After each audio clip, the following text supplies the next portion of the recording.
obviously we're really good friends now. So now I'm gonna have to transition into question mode and interview mode, and so I'm gonna have to be really mean and harsh. So I gotta get a mindset. Okay, I'm only Wait, kidding. you don't. I'm scared.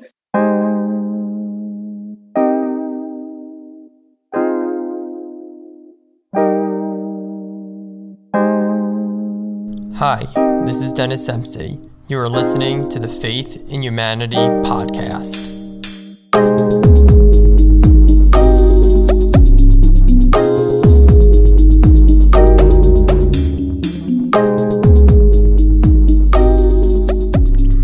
Hello everyone and welcome back to another episode of the Faith in Humanity podcast. It's been a while, and it's been so long you guys probably don't even recognize my voice anymore.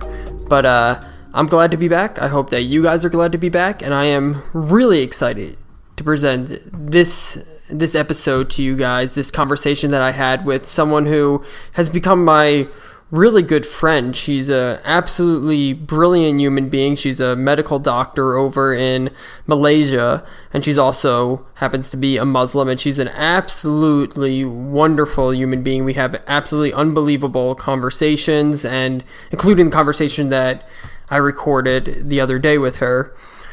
And this episode is going to be a little bit different than my typical episodes, because my typical episodes, I usually write the questions out because I have my own curiosities and my own theories that I want to present to someone and get some answers from for my own benefit and hopefully for the benefit of you guys too. So I hope that the things that I wonder about and things that I question about also line up with what you wonder about and what you question about. I try to keep it broad, but I also have questions that I am specifically interested in.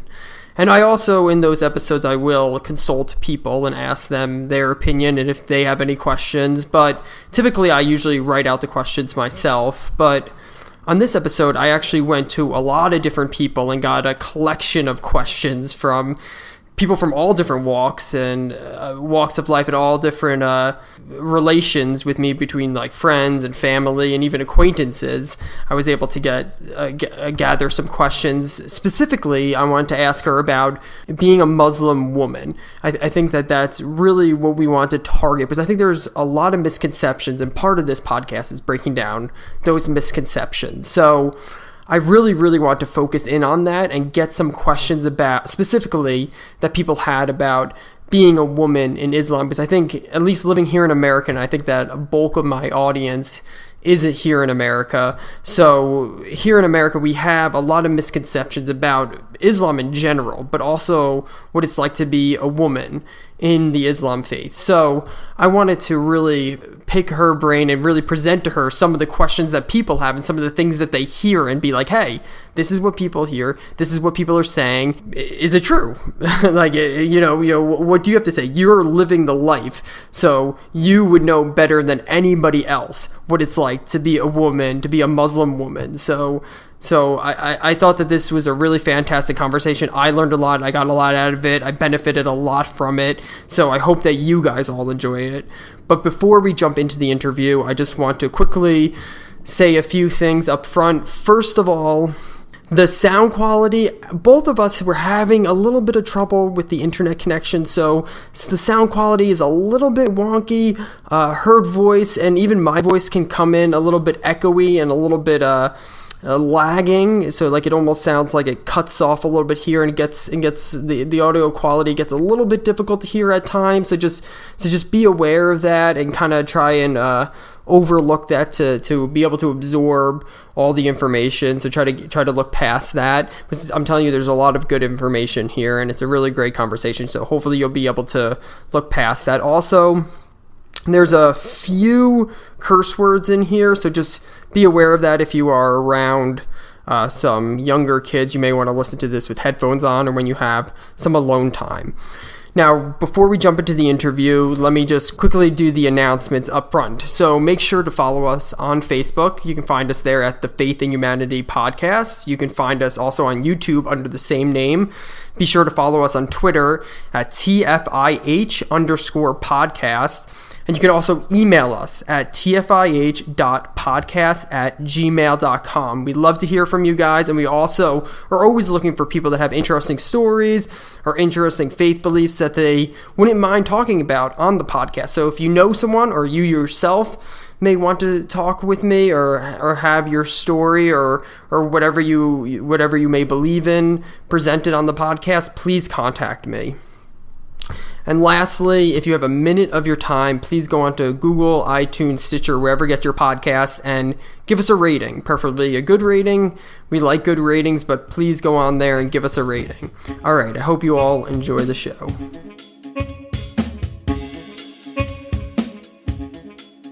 So these questions, because I live in the Southeast, these questions come from family and friends. So they're really just more about being a woman in Islam. It's not so much about not like theology. Oh, what did Muhammad mean here or mean there? You know, it's not so much about that. It's more about like you being a woman. Yeah, kind of how you live and everything. Because I think that I think there's a lot of misconceptions, and I'm hoping that you can crush some misconceptions out there. So these are kind of just general questions. Now, just a little bit a background. You grew up in Malaysia. People can't see you, but you're giving me an eyebrow shake. So you grew up in Malaysia, predominantly Muslim. So you grew up Muslim your entire life. Yeah. Since you were little. Yeah. Maybe it's good to establish what exactly does it mean to be a Muslim? You believe there's certain things that you have to believe, right? There's one God. God is above all. Yeah. Yeah. So what's the if I were to say I'm a Muslim, I would have to believe that. What would I have to believe then? Okay, so there's 5 things. Okay. So first of all, there's one God, and the Prophet is his messenger. Mm-hmm. Okay. Mm-hmm. And then you have to believe in angels. Oh, okay. Yeah, you have to believe that God made his army of angels. Hmm. And also you have to believe there's afterlife. Okay. Yeah, and also you have to believe that one day there'll be in the end of the day, the apocalypse. You have to believe in that as well. Okay. And also one more. The Prophet and all his messengers. And all his messengers. Okay. Yeah, that's 5 things. Yeah. That's 5 things. Wow. Huh. Yep. That's true. The belief of angels really interesting. I like that a lot. I like that a lot. The belief in angels. I find that. Yeah, I mean, a really cool component of it. Because that's not a component of Christianity or anything. Because I just come through the lens of Christianity. That's always the way that I think, just because that's how I was raised. So that's the way that I process everything. But just because that's my limited worldview. But I like the addition of believing in angels. I think that's cool. I think that's really cool. Yeah. Wait. So there's another one. Sorry. So first you have to believe in God, right? Believe in angels, and then you have to believe in the Quran. Ah, yes. I forgot about that one. The Quran. Sorry. The Quran. That's like foundation. So yeah. That's like that. The Quran is it's kind of like with the Bible. Like the Bible, we think that it's like literally here. Like obviously Christians believe that the Bible is like it's like literal words of God and stuff. That's like what the Muslims would believe. Yes. Okay. Yeah, because it was handed down to Muhammad. Literal word? Yeah, it is the literal word, because whatever was sent by God to Muhammad is written in the Quran. Yeah, in the Quran. Yeah, he gives it like the direct. Yep, that is what it is. Nick, hey, is that cool? Like, are you clear about that one? Yeah, no, I understand. No, that makes a lot of sense. Okay, so these are some questions that people have. Like, someone wants to know how you, like, American women versus women in Malaysia. do you see the lifestyle of women in America? Does that offend you? Like, kind of like, do you see it? Maybe not offend you is the right word, but you know how it's like, you know, women or Western women have more freedom to dress the way they want, to dress as little as they want for the most, you know, almost. Whereas, you know, yeah, I get that. yeah. Do you like admire something? Does that offend you? Do you think that that's wrong? And obviously people can't see you, but you come from a more progressive country where there's, you know, you don't have a burqa or anything. You just wear the hijab. So it's like obviously a little bit of a freedom of being able to express yourself through fashion. But do you find like American women versus women in a Muslim country? Do you find there to be any?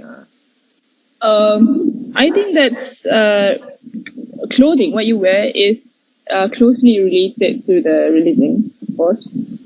So, I mean, if you know, when you live in America, if you don't practice the religion, so you feel free. You know, you're not tied to anything.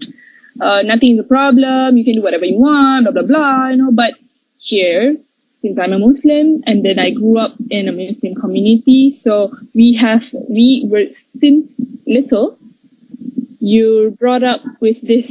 Oh, you can't do this, you can't do that, you can't wear stuff like this or like that. Mm-hmm. And it's fine as long as you understand why. As long as you understand why and why you're doing this, what for, you know. Mm. And I guess I don't envy them. I I feel fine. Yeah. And this is my choice. I wore the hijab about 4 years ago. Oh. I started wearing it like 3 years ago. Yeah, 3 years ago. So why? It came to me like, you know, maybe I should do this for myself actually, you know, because, you know, people would say that, oh, I'm going to do this for God. You know, it's actually like you're doing it for yourself, because whenever you please God will give you a lot more. So it's for you, it's for yourself. Okay. So, okay. Yeah, so it says in the Quran to wear the hijab, to cover your head. Is that? Yes. Oh, it is. Yes. Okay. So what's like That's the difference, like with the burqa and the hijab? Like some people are required. Okay. There's also, you know how Christians have some different views on Christianity. Like there's Catholic lah, there's something else I don't know. But in Islam there's some slight difference, and it's still the same. It's still that there's this one God, and Muhammad is still is the prophet. You know, the foundation is the same. It's just where you live in the world, it's so big, and the area is so big. So whenever you have something about how do I say this?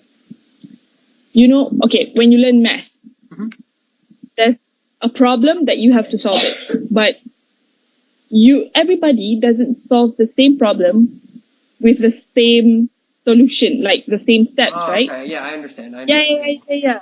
So that's how I don't even know how to explain it, but that's how it is. No. So there's some different opinions and whatnot. So if you wear the burqa, in some parts of the world where you wear the burqa is for cultural, I think, if I'm not mistaken. And yeah, and also in some parts of the world, like Saudi, you wear the burqa for sandstorms and stuff. Yeah, it's not really in the religion per se to cover your face.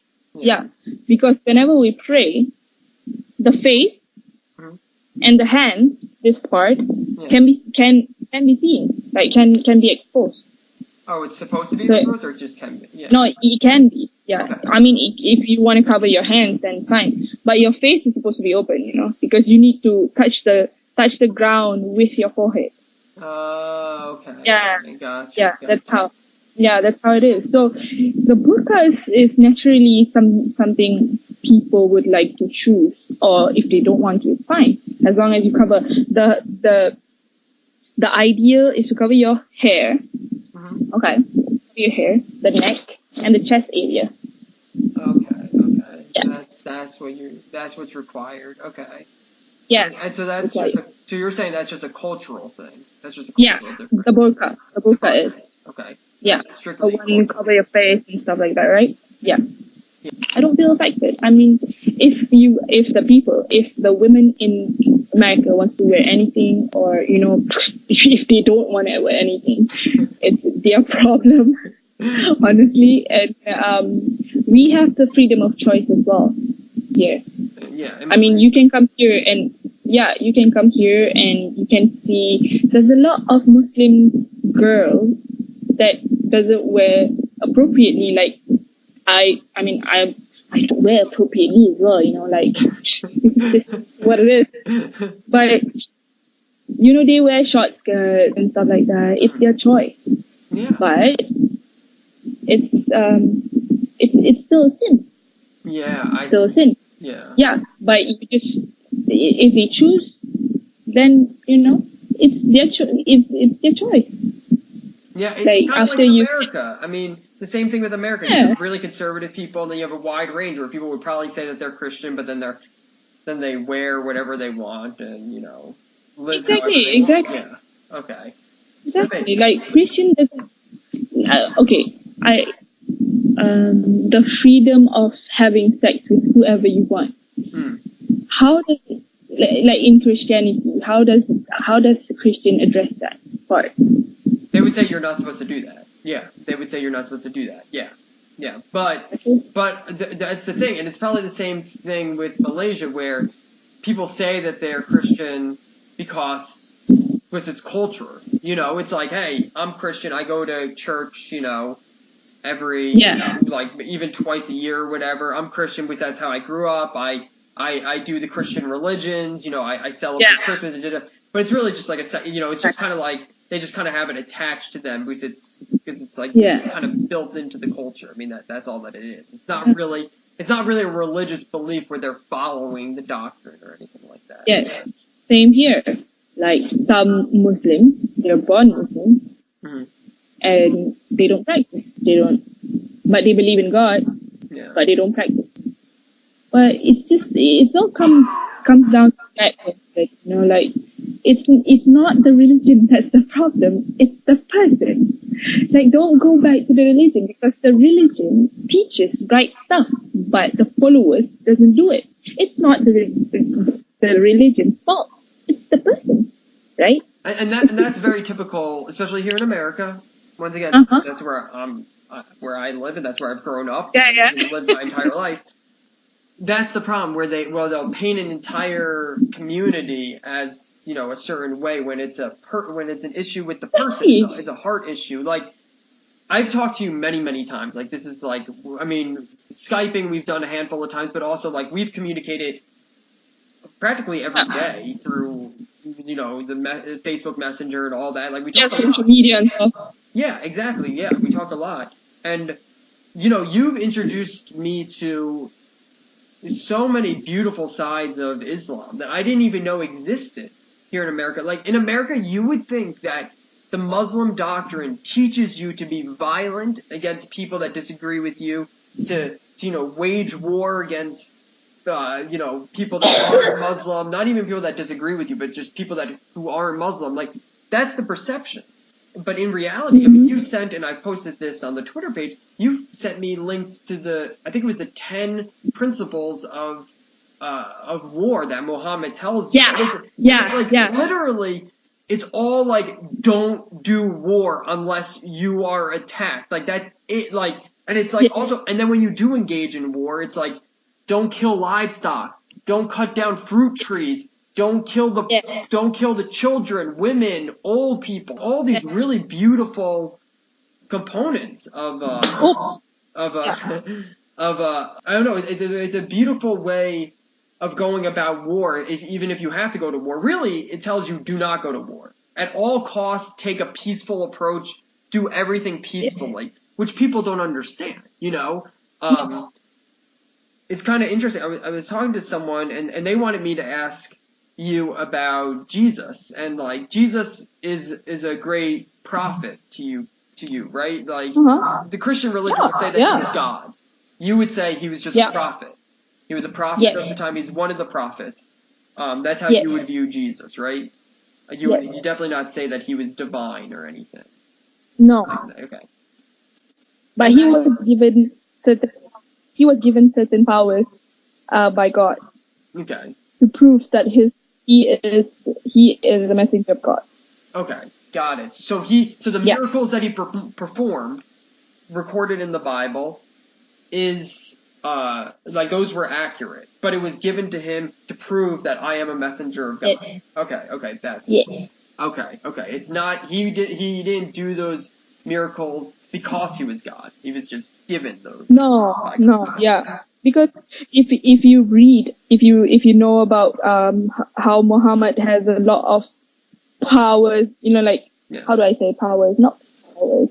Like, yeah, he was given a lot of advantage because God has given him that advantage. If you read about those, you're gonna be surprised. Like, oh, this is more than Jesus has ever received. You know? Oh, okay. Yeah, it So- was way more. So Muhammad was. Then why Muhammad? Yeah, like why wasn't Muhammad be thought as God? But because at that time it was Jesus. You know? Yeah. That's really interesting. Yeah. Now Muhammad, like a lot of people here in America, including some people in my family, they say that Jesus was this peaceful, loving person, who Muhammad was opposite. You know, he was this person that waged war, and he was this bad person.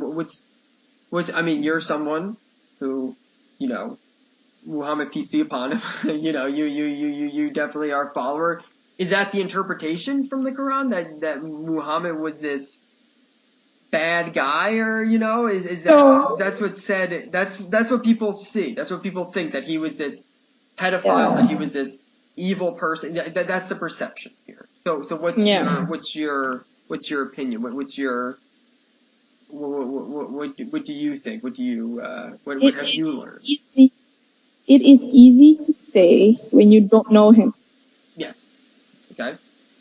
So I cannot really just explain how he is actually, but if you know how he lives, how he gives out everything, literally everything he has to people, you would cry.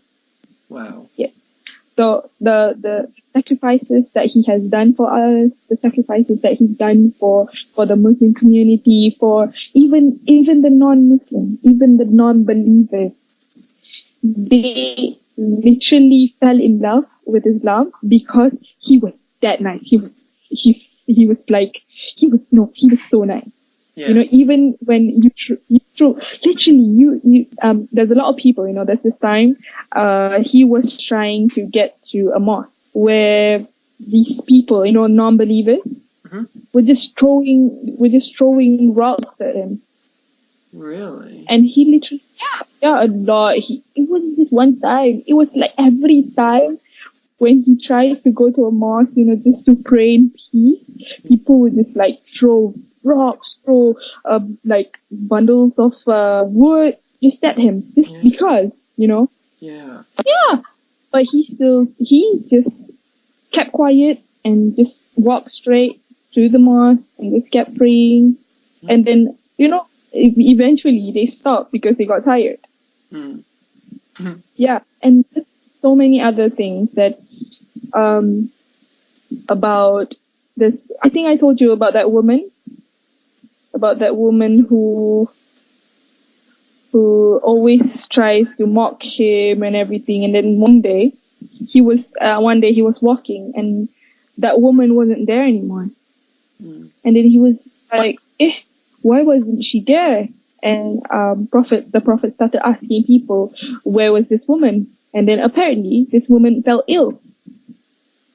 So she fell ill, and then he went to her house, and then he actually gave her medicine, gave her food, blah blah blah, and you know, all the necessities until she's well again, and she became a Muslim. Oh wow. Okay. So it's actually what really what Jesus teaches and what Muhammad teaches. It's like you bring people It's to the God. same. Yeah, it's the same, but it's like you're bringing people to God through acts of love. You're showing Yes. God through your acts of love and kindness and, Yes. generosity. That's why in Islam, you cannot force people to convert, to read it or convert. Like, we cannot force, I cannot say, hey, come on, let's just quit all of this and be Muslim. No. What I do is what I show you how Islam teaches me as its followers. Yeah. So like what's happening now, because as you're learning, you can see that it's actually beautiful. It's actually peace and love. Beautiful. That's all. That's all we want to show you, that okay, and then you decide. You decide what you want. It's your choice. So being persecuted as a Muslim, especially like here in America, I've seen it. I've heard stories, people being persecuted, but that's not a new thing. It's all, like you said, Muhammad was being persecuted. People were throwing rocks at him and sticks and everything. So, and I wonder, or do you think it's because like the world has a lot of evil people, and when you're trying to insert love and everything, they kind of fight back because they have this evilness in their hearts. Where Muhammad acting, as a peaceful, humble person, was challenging them. Does that make sense? Yeah, it does. But what I view there's a lot of evil in it, yes, of course. But I think it's how the media is playing a lot of roles in it, in spreading the hate. Yeah. Because I don't believe people, you can see a lot of acts of love from kids. So if you see those kids, you know that when we're born, we have love in our hearts. As you grow older and you learn and you see the world, and you started to think. You started to think like, oh, okay, this is a bad thing. That's a bad thing. Muslim is a bad religion. I don't think the world is evil. It's just media is playing a lot of parts. Because you know what? If you don't have bad media in America, people wouldn't even know about all this shit that's been saying about Islam, Muslims, and everything, right? Yeah. It'll come down to that. Like, I don't think people are bad, actually. No. Do you think we're all, at the heart, we're all good? But then... Yeah. The world... Yeah, we're born good. Yeah. Yeah. See, that's different than like Christianity, where it's kind of I think a lot of people in Christianity think that you're born sinful. Yeah. I heard about that one. You know why? Because, I know that Christian thinks that when you have a baby, so you are the continuation, that you have to, I don't know, seek for God's forgiveness because you've already carried the sins, right? Yeah. Of what? Of whose sins again? Jesus? No. Jesus carried our sin. That's a really good question. What sins have you carried when you're born in? I don't know. It's you're just kind of a sinful creature, like right away. Really? I mean, that's some Christians believe that. A lot of other Christians will be like, no. Infant baptism, you're not supposed to do that. That's not necessary. A lot of other Christians will think that you need to, as you get older. I don't know where the line would be, where it's kind of, I don't know. I don't know if anybody figured out the line where, like, you are suddenly held accountable for your actions. I guess we should learn what the difference between right and wrong, which I don't know when that is for some people. In Islam, it starts when you hit puberty. Oh, when you hit puberty. Okay. Yeah. That actually makes a lot of sense. So when you're 12 or 13 years old. Like, yeah, when you have your period, or when you guys have stuff. You're a medical doctor and you're just like stuff going on. I'm not getting into it. let's not go too physical about it, but you know what I mean. Yeah, okay, I see. That actually makes a lot of sense. I don't know where Christianity would put it, where on the line. My guess would be there'd be a lot of debate about it, and each different form of Christianity, or each sect of Christianity would have a different opinion about that. Yeah, exactly. That's why that's why there's a lot of debate in Christianity, because you can. I mean, the Bible has a lot of testaments, right? They don't usually use the Old Testament anymore because there's a lot of say old belief. It doesn't revolve around the modern era right now. But so in Islam, the Quran is for the entire generation of the world. It is made for that, Gotcha. So we don't have that much of because at the end of the day you go down and you check the Quran and it's all that. Yeah. Yeah. Wait, you don't read the Torah or the Bible, right? Even though you believe Moses and Abraham, Moses, and Jesus, they were all prophets, but you don't read those anymore. It's just the Quran, right? Yes, it's the Quran. And because that's like let's say that's the updated and the latest version. Wait, what? That's like the updated and the latest version. Okay, yeah. Gotcha. Yeah, I think I was watching a lecture by an imam, I guess that's the pastor, right? Like, and he was talking about how, like, as a kid, you don't go straight to like university. You go through elementary school, high school, elementary, middle school, whatever, high school, or I don't know how it works in Malaysia, and then you go to university. And he was kind of saying that through the generations and on like a universal level, the Torah was kind of like elementary level, the Bible was kind of your high school, and now the Quran is like the university level. Like that's like the final part of your education. You don't just get thrown into the university. You have to get the steps, and that's kind of what God did with the human race through time. Yeah, but in Quran, that's the ABC book, and then the elementary, and then the secondary, and then the university. Whoa. There's a whole lot of things in there. Oh, okay. Yes. Was the correct? And I kind of learned this through one of I was taking that Seekers, the classes, and it's a lot, because like sometimes the Bible has a lot of teachings that are specific for that time period, where the Quran I think has a lot about logic that can apply throughout generations, and so that's kind of why you can see it as being more timeless than other books. Yes. So because I mean you've read the Bible obviously, right? But most of what you're hearing from me is almost similar to the Bible. Yeah, it's very similar. Yeah, there's very similar teachings. Yeah, because they're from the same God.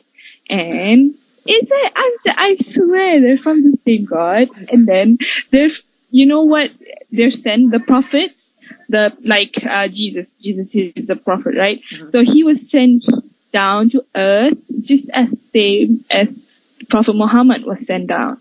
And he was responsible to give people knowledge about Islam at his time. Because he was older, right? He was in the older gen. Yeah. So during his time, he's supposed to spread that news there and then. Done. And then after a few hundred years, and then Muhammad came again. Right? In the meantime, there's like a few more prophets, a few more messengers, right? And then the prophet was sent down again. I mean, not sent down, like he was, you know what I mean, right? Yeah. He was given the same task to give people knowledge about Islam at that particular time. Got it. Yeah, and God promised that Muhammad was the last messenger he would ever send down. Okay, so any other messengers that say that they're messengers? No. They're. No. Do you guys believe in the devil and everything, right? There's like a devil. Because there's a lot right now, like those fake ones. Or say, oh no, I am a messenger of God. Yeah. Obviously you're not. You're just crazy.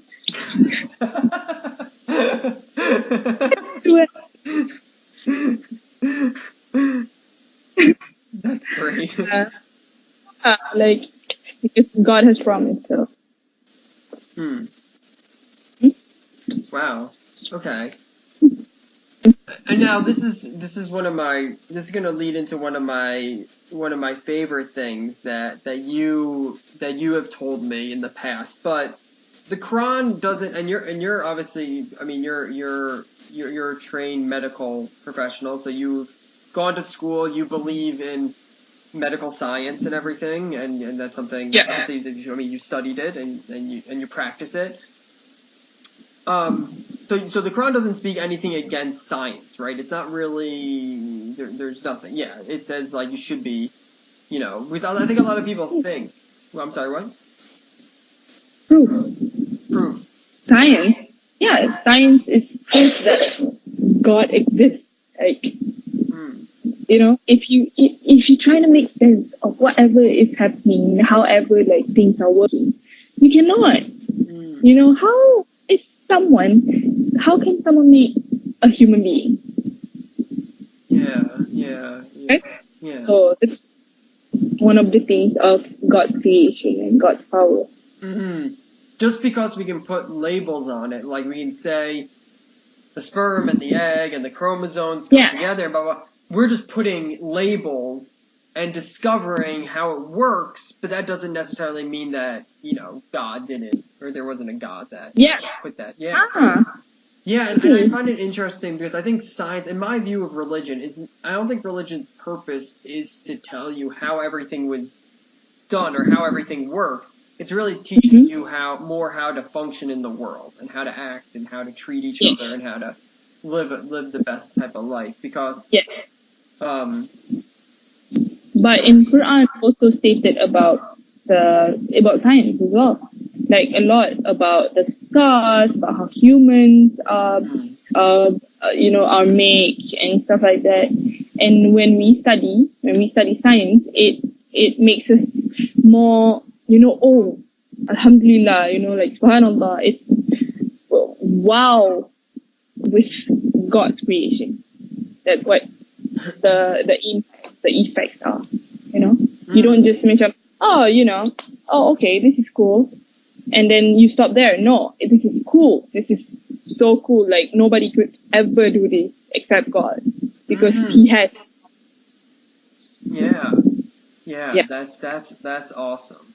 Yeah, I completely agree. And I think that something that I see in the Christian community that I disagree with vehemently is this idea of like, no, science and religion shouldn't be one thing. It should be two separate things. Yeah, they have to be two separate things, or we have to downplay science, and we can't follow science, and like we just have to rely on God, praying to God. With praying is important. I'm not downplaying praying, but like you told me one time in the Quran, it talks about like you can pray, but you also have to do everything in your power to make something happen, to work towards something, which I completely agree with. I don't think we're seeing that in America, unfortunately, with the gun violence going on.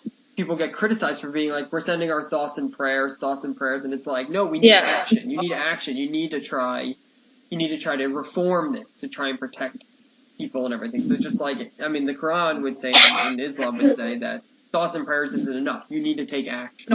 You need to work. Yeah. I think that's wonderful. I really do. I think that's really some things that people say that some people are thinking here in America. Bring it on. And it may be a little bit of offensive, honestly, but you're like, no problem.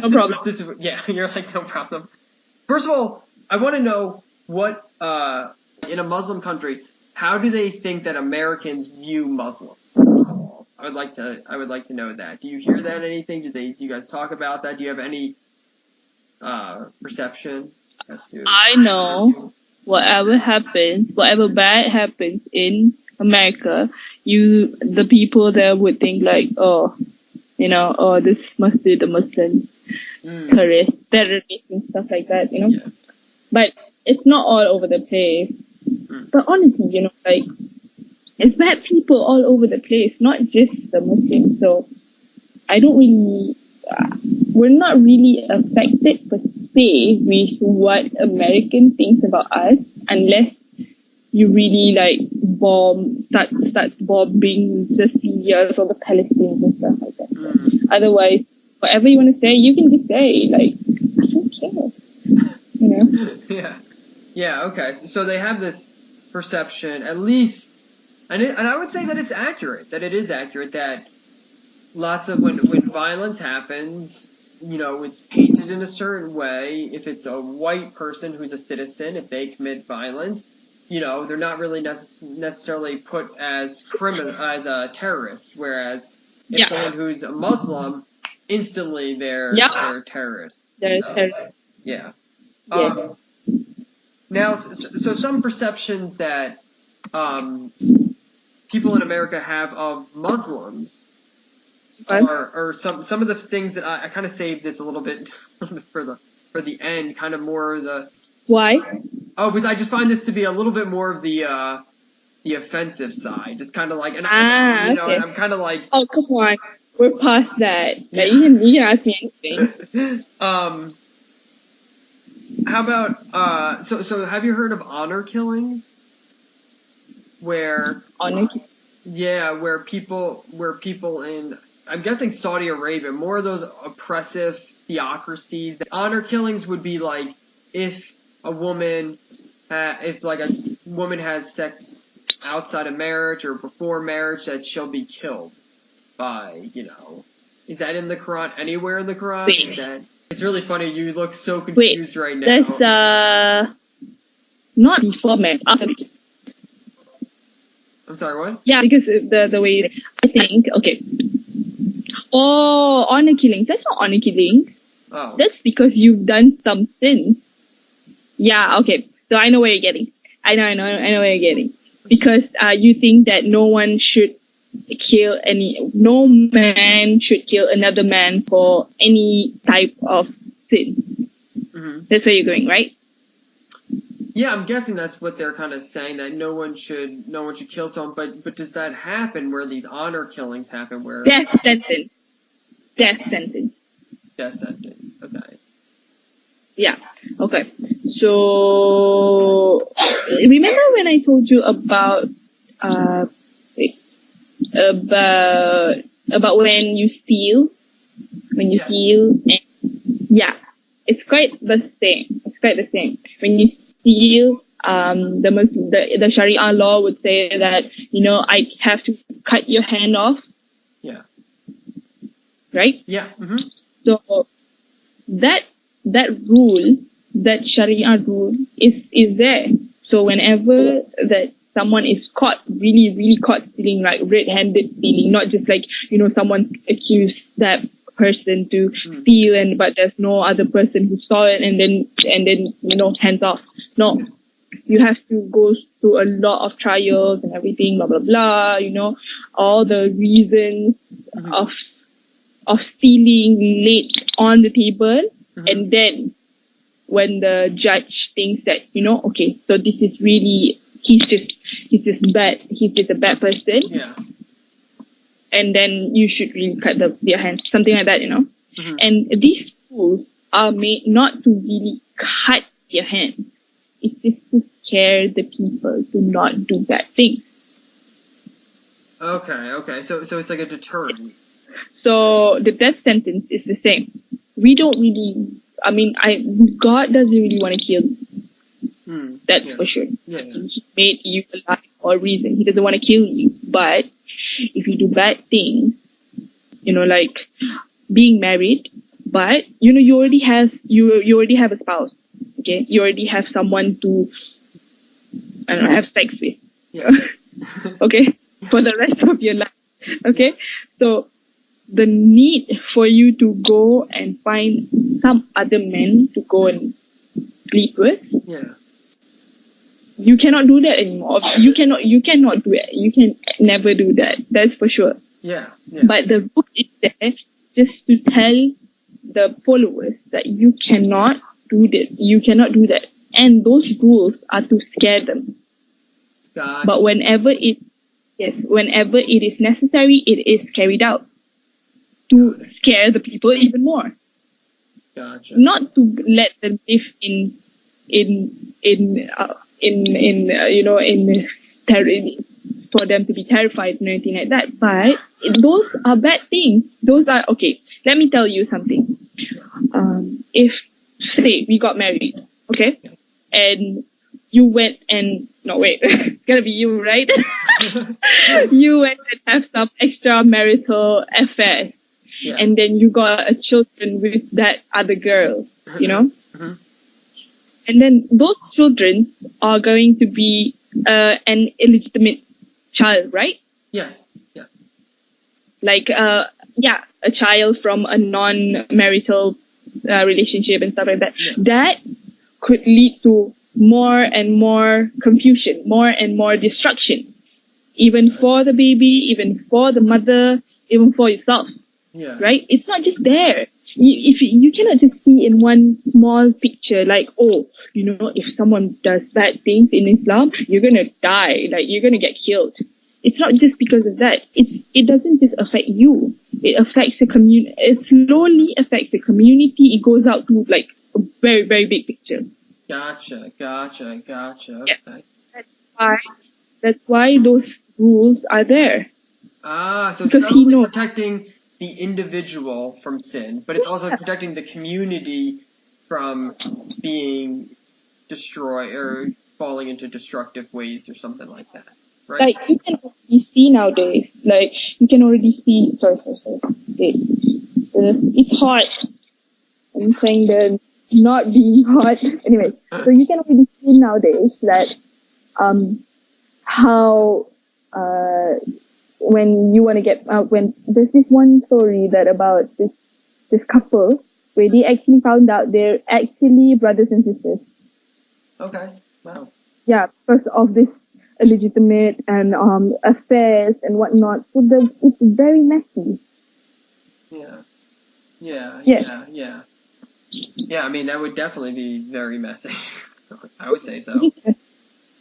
It is messy. So those rules are for not just protecting your individual self. There's a lot of reasons for it. Because God made us. He knows how humans are. He knows what humans are capable of. So He put these rules to guide us. It's for our own good. Gotcha.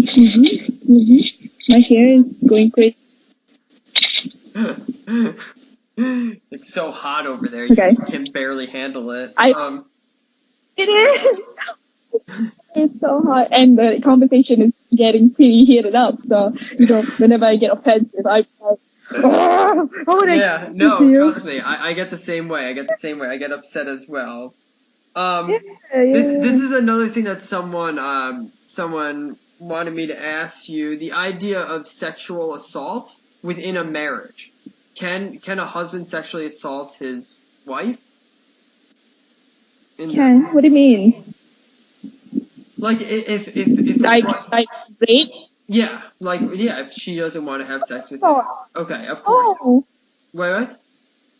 Of course not. Like, okay. She has the right to say no to him. Yeah. Whenever she wants to. Yeah, women have rights. Yeah, like she can say no. She doesn't have to have sex with her husband. Is what you're saying. Yeah. So a husband could assault his wife. Is what you're saying? Yes. Okay. Yeah. Oh, okay. Because I guess that's something that they think that. Law for that as well. I'm sorry. What? There's a law for that as well. Oh, there is a law. Okay, in the Quran. Yeah. Part of Muslim. Yes, Sharia law. Yes. Oh, okay. There we go. Because I think a lot of people think that like when a man marries a woman, and you are one of like the most independent women and most like adventurous women that I really know. I mean, you're really someone that's like, I would say, would you actually consider yourself a feminist or no? Maybe not in the.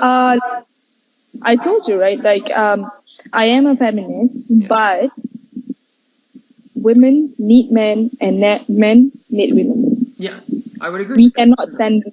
Yeah, I am a feminist. Like, I agree that like women can do this, can do that, but at a certain place where female cannot do this. This is the man's job. This is why God made men and different, and they complement. Yeah, definitely. You know? Yeah. So, but what I'm saying is that you're a feminist in the sense that women have all the same rights as men and should be able to, in the sense of like, that they're not a property of a man, pretty much. It's like they shouldn't ever be just like property. No, yeah, we're not. But also there's a lot of limitation. Like men has limitations.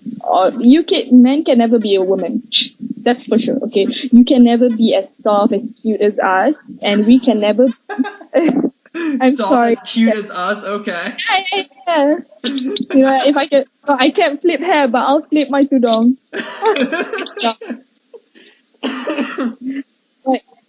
But also, women cannot be as hard and as macho as a man. You know? Yeah. It's just like. So you would disagree with the transgender movement? Yeah. Women wanting to be men, especially here in America, where I don't. Does that happen in Malaysia? No, I cannot. No. That's the religion. That's just like, that's not okay, right? That's like. That's okay. Yeah. It's not okay. Okay. I don't hate them. Oh, of course not. Yeah. I don't hate. Yeah, like I have gay friends as well, but I don't hate them. I just don't agree with what they're doing. But not agreeing, I would usually. My gay friend would know that I obviously don't agree with them being gay, but it's their choice. It's their choice, and after I said that because some gays, the gay friends that I have are Muslims as well, Oh, wow. Like, they pray and stuff. I don't know. But they just like other men. So after saying that, I actually sat down them and tell them, what you're doing is wrong, right? Like, it's wrong with the religion and stuff like that. And they would say, yeah, I know. And as a fellow Muslim, I've done my part. I've already told them that it's not right. That's it. And then after that, you're just really called to love them, then. Just treat them like a human being. Yeah. You cannot just you throw rocks at them. No. You still have it's peace. Whatever you don't like, after saying that you don't like it, that's it. You can just move on with it. Yeah. And like, what about like men trying to be women and women trying to be men? Like, that's happening here in America, where the transgender movement and all that. Here as well. Oh, it is happening over there. Okay. Yeah. It's not okay. It's not okay. It's against the nature. Yeah. Okay. Yeah. I don't know. No, you're fine. Yeah, I mean, I think a lot of people would definitely be on your side for sure with that. I think, and I don't even think people that are religious, like not only people that are religious would take that side as well. I think a lot of people that are non-religious would agree with that. That it's against nature, it's against biology, it's against the fundamentals. It's even if you think about it, even animals go for the opposite sex, I mean, it's bad for me to say, but if you think about it. Yeah. But I don't really like to label people and stuff. Maybe we don't know what they're going through. We don't know what the past has taught them and what their life journey has actually made them be like that. We can't say just, easily judge them. And what the heck are you doing? Like, suddenly you want to be a girl when you're a boy, But yeah, I still don't agree with it. I don't agree with it, but I don't hate them. Of course not. Yeah, no, you treat them with love and respect and dignity, and you treat them like a human. Pray for them, probably. Yeah. Inshallah, one day they would come to their senses and go back to their normal self. Obviously, that's great that you have those viewpoints that you treat them with respect, dignity, and love. That's great. So then, how do you view some of the more oppressive places that would stone them or throw them off? And those places claim to be Muslim, but you would say that they're interpreting wrong, like the Quran wrong. How would you view those oppressive areas? Actually, there is a law on that. There is a law that, like. Oh. Yeah. Okay. So there's a difference between, say, gay people, right? Yeah. They would they like men. Yeah. Like men, and sometimes it's nature that you cannot suppress that you like a man. Say I like a girl. I cannot suppress that nature, but as a Muslim, what I can do is not do anything about it. Like, not pursue other women, not just trying to, I don't know what other women do with other women because they have the same parts. You know what I mean? Yeah. But they don't pursue that. As a Muslim, if I like a girl, I shouldn't ever try any other thing other than just don't try. Yeah. So, if you do, then, like you said, stoned to death. It's just like a death sentence. Mm-hmm. Same. Gotcha. Yeah. And also to teach the people not to do it. Mm. Yeah. That's actually how. That's another thing that you have in line with Christianity. I think Christians would say the same thing. That if you are gay, you shouldn't act on that impulse. It's the same thing. It's the same thing that Muslims and Christians have a lot in common. If they just probably sat down and talked to each other, they would realize how much they actually do have in common. But the only thing that we're different is that you Christianity thinks that Jesus is God. Jesus is the Son of God. Yeah. Which obviously there's a God, right? Then why? I know, it's confusing. It's confusing. It is so confusing. But after that, basically we're the same religion. Yeah. I would agree with that. Yeah, I mean, after talking to you so much and going back and forth, and we don't just talk about religion, we talk about a ton of different things. But just like going back and forth just about religion, I begin to realize a lot, like, oh wow, yeah, we are incredibly similar, like a lot of similarities. But so this is going to be kind of in the Quran or in the Muslim faith, are you not allowed to show the bottom of your feet to people? Huh? Wait. That's something that someone said to me. That's someone. Wait. They were like, I'm not sure. I swear I'm not sure because I don't wear socks all over the place. Okay, but you show the bottom of your feet then. You're allowed to. Obviously, you go swimming. You do other things, right? Yeah. Yeah. Why can't I show again? I forgot. I don't know. I don't think so. I think it's okay. And he also said that you're not supposed to shake their left hand. But that's all. Left hand. I don't know. He was saying. Bullshit. Wait. You know the part where I should shake your hand, right? You know why? Because men and women shouldn't touch each other, blah blah, and stuff like that, right? Yeah. Yeah, that's fine. But shaking the left hand, nah. No, okay. No. He was like, the guy was like, oh, he's like, definitely. In Saudi Arabia, you're not allowed to show someone the bottom of your feet. I was like, I think I'm talking to, someone was saying that. I was like, I'm pretty sure that in other countries, maybe Saudi Arabia, where it's like, really, for some reason, I guess that they take the Quran and twist it. Yeah, Saudi Arabia has a lot of cultural plus religion kind of mix.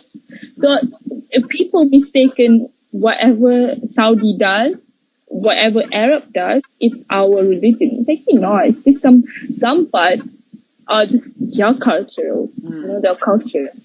It doesn't have to do with us. That's what I was saying. I was saying that it's that's what I was saying. I was saying that I think it's a cultural thing. I don't think that every Muslim person can't shake. But you know what? I'll find out. I'll find out about that bottom of the feet, but not the left hand. I don't think so. No. Left hand is. But you're like, you just can't shake another guy. Like you wouldn't be able to shake or hug a guy. Oh really? Okay. Yeah. So that's wrong. Yeah. Okay. That seems. But it's your choice as well. Like being a traveler, it's so much easier than to just say no and just shake the hand. But you wouldn't shake you wouldn't give me a hug or shake my hand. I don't know. I'm open. I'm not that open, but you know what I mean, right? Yeah. Like I'm okay with it. And so now I know Muhammad, he had multiple wives, right? Is the practice of polygamy a thing? Yeah. It is yeah. So you would agree? So you would let your husband have multiple wives? Okay. You're like, no, not. No. I didn't say that. Okay. I didn't say that. So, how do I put this? This is actually a hard one. A very, very, very hard one. I can understand. Okay. It's difficult for women. I don't think I wouldn't want my wife to have multiple husbands, and therefore I wouldn't take on multiple wives because that doesn't seem. Yeah, there's a difference. That's why this is where a man and a woman are different as well. So men and women, what we have is, I don't know how do I say this. Your number one desire, men in Islam, we define as man has only one desire. Okay. You get it? Yeah. It's women. Okay, so that's number one. Because God made men and women, so He knows what women like, what men like. Okay? Yeah. So women has a lot of desires. She has a lot of desires where of course we like men, we like clothes, we like shopping, we like blah blah blah blah blah, and a lot of other things. Yeah. But for men, it's women. That's the number one weakness. That's your number one weakness. Okay? Yeah. So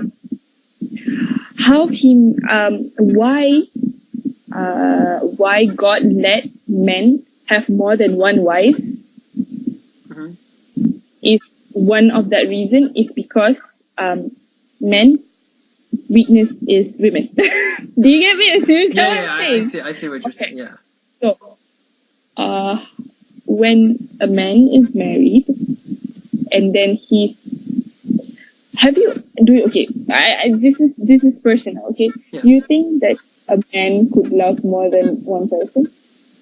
Is it possible? That's a good question. I don't think so. I don't think fully, in the sense of I feel like when you do get married with someone, you're devoting yourself, not only physically, but emotionally and mentally. Yeah. You're trying to, there's so much more to marriage than just sex. I know that I wouldn't be able to. Do I think that people can? Possibly, yeah. I mean, I guess so.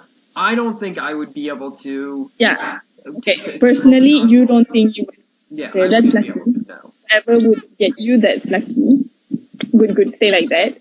But the case is not always like that, because if you see right now, what's going on is that, when two people get married and then after some time, they just get bored, blah, blah, blah, and then one would, the husband or the wife would never ever should go and find another man, that's for sure. Okay? Because a woman, the capabilities of a woman, like God made, we're not capable to, to be devoted to two men, Okay, gotcha. Okay. Gotcha, yeah. A man can, they can, as long as they can provide for the other, yeah. It is better to get married to the other women than to just be in an extramarital relationship. Got it. Okay, I understand. Because you can see how many cases there is that, you know, if they're married, but then the guy would go and find some other, I don't know, women to sleep with, blah blah blah. You know? Pussy, yeah. Yeah, like to avoid that from happening, it is better to get married. Okay, To get married in a clean, in a very respectful way, than to go and sleep around. Gotcha. Get what I mean? Okay, I understand. Of course, I wouldn't want my husband to have another one. But, you know, if it comes to it, I never want him to bear that sin of him doing stuff that's sinful, rather than just get married and actually do the right thing. You know? Gotcha. It's almost like Allah knew that this was a weakness. Yeah. Made men away from men to sin, so he kind of gave them an opportunity. Hey, if you're someone that does this, you know, who struggles with this, here's a way that you can make this okay. But if you're a guy, would you say that it would be better for a man not to take multiple wives? Like, it would be better for a man to be able to be devoted to one person? Of course, it is always better to be devoted to one person, but that's not always the case. That's why he made that rule, because he knows because he made us. He make us. You know, he knows how we are. He knows how we're gonna act. So he made it easier. Yeah. You get it? Yeah. No. I understand. I don't. That's why if you probably talk to another girl, she would flip. Probably most of girls would flip.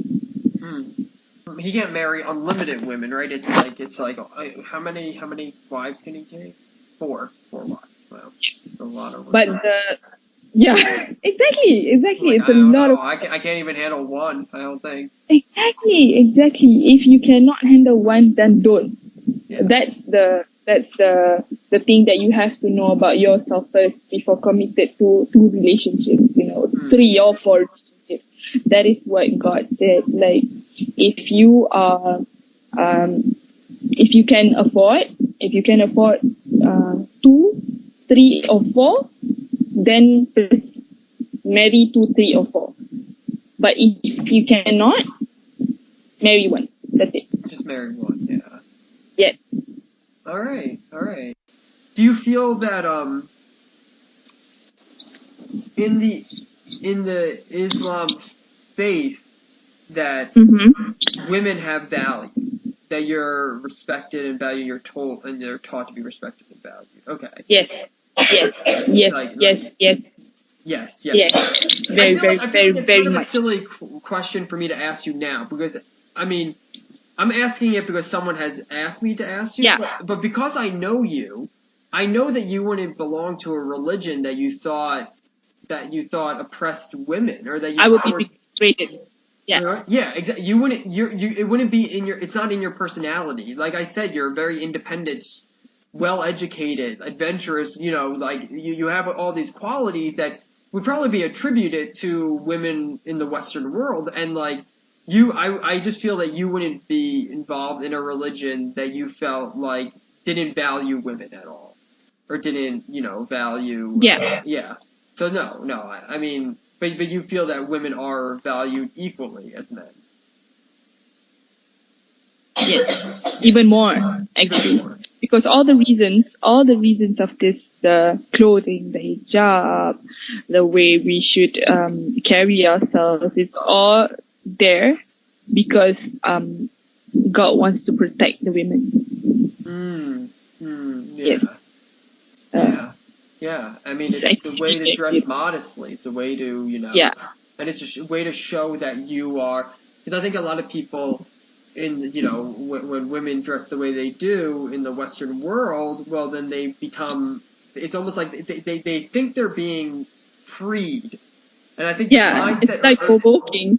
yeah, where a lot of people will say that women think they're being free by being able to wear these things, but in reality, they're being demoted to objects, right? They're just pretty much being objects of men to look at and kind of Google at and just kind of like use as eye candy, as what they say in America. So like, and you're saying that in Islam they I can, it's sex object.